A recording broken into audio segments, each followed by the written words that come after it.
slide. Take it on, take it on.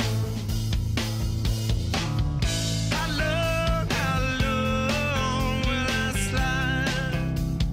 Separate my side. Супер удобно и естествено всичко приляга на мен. Няма как да бъде по друг начин, като е взето по мярка. И еднакво добре се чувства човек в кожата си, едва ли не, както в бара, така и в офиса. От тук нататък вече мога да им се доверя спокойно да развиват визията и занапред и не се притесняват, че през известно време само ушивайки на риска или добавяйки един акцент към официалното или ежедневното облекло, на практика получавам съвсем друга визия. Наред с визията за професионално и за официално облекло, ми се зароди идеята дали е възможно с втората визия за по-ежедневно облекло да се комбинират части от официалното облекло. Винаги съм се впечатлявал и ми е харесвало непринуденото и силно излъчване на ежедневното облекло с части и акценти от официалното облекло. Накрая, като ми предложиха десетки десени, като предложиха професионалния си опит върху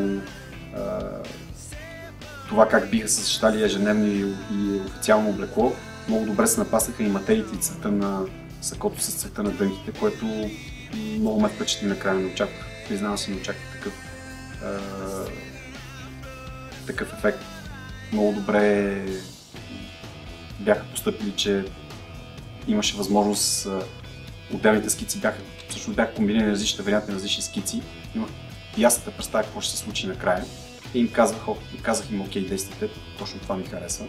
Променихме така визията и за официалния и за ежедневния стил, така че да могат елементите от едното облекло в другото да прескачат успешно.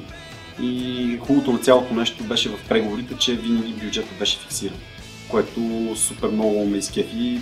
Тия хора са много големи професионалисти и когато им се зададе правилните рамки, правилния бюджет и правилното усещане за нещата, гонят целта до край. И мисля, че се получи, поне аз останах много доволен от комбинацията между официално и ежедневно облекло.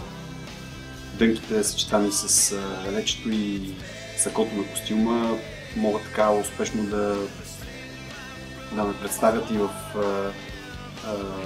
обикновена установка след работа бар или в непринудена компания.